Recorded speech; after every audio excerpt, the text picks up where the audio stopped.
Background Thacker in Black Phone 2 follows Finney. 4 years after the events of the first Black Phone, still dealing with the trauma left from the grabber, which he's forced to go up against again when he returns in a far more ghostly form. Now, I originally didn't check out the Black Phone we released in 2022, but it was received very well and was a big success. So when a sequel was announced, I decided I was going to get into this franchise just as it started. So before Black Phone 2 came out, I watched the first Black Phone, and it's really good. Such a nice mix of realism and supernatural elements, some great performances, a really good horror film that I ended up loving. And so now I was very excited for the Black Phone 2. So now I've seen Black Phone 2, oh, it's really good. I knew the first one was factually a bit better, but I do think that I personally liked it a bit more. For one, I love how this film expands and builds upon this world. It's definitely not as grounded as the first film, and really dives further into the supernatural aspects from that first film, but still to a level where it doesn't feel like too much. That's not going too overboard. It still feels in line with what was established in that first film. I do think some people who love the grounded tone of the first film just aren't going to vibe with the heightened supernatural aspects, but I personally did. This is an overall great sequel. It continues the story in a natural way and makes sense and is engaging. It's just the first one where established ghosts exist in this world. The grabber coming back as a ghost is a perfect way to bring him back without bringing him back to life. I love how many more new and unique things we can see the grabber do this time around. What I love about the grabber in the first one is that he was absolutely crazy,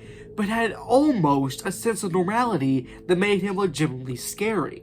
And here I love how they don't just make him an absolutely nutty, mindless slasher. I would still say the grabber isn't a slasher villain, but he's not just killing random people just to be killing people. He's fully focused on going after Finney and Gwen, which I think does make him stand out from the large pool of horror villains. I also really appreciate how we do get more backstory and lore on the grabber, but we don't get him explained. He's just as mysterious as in the first film. I've also seen quite a few people say that the grabber is the interesting plan for the horror genre, which to an extent I do understand that take. He's had 2 movies, both of which are going to be very successful. He's in Halloween Horror Nights, he's in Fortnite, he was a key figure in the Universal Phantom Horror collab. I will say at points he kind of feels like Freddy Krueger, but not to a point where I feel like he should be off anything. But I definitely got some good old Freddy vibes throughout the film. A lot of that happens in a lot of the dream sequences. But with that said, there is a scene that is pretty much pulled straight from Nightmare on Elm Street, and I loved it. You'll know it when you see it. I also love how Finney is developed from the first film. We get to see him struggling with what happened to him in the first film, how he's dealing with that trauma.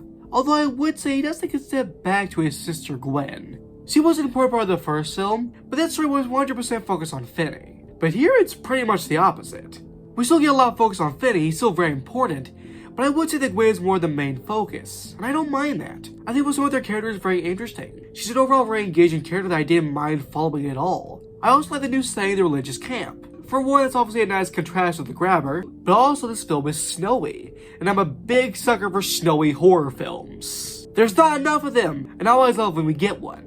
The visuals and atmosphere so can give in a horror setting, mwah, impeccable. As I mentioned earlier, there are a lot of dream sequences, but they are very engaging and are an important part of the story, and are not just dream sequences. One detail I did love is that during these sequences, there was a grainy settings like effects and audio fuzz over them. It really made it clear when we were and weren't in a dream, and just visually looked so good. It also gives this film at points almost a kind of analog horror kind of feel to it, which is usually done really well and really shows that analog horror can be really good when done right.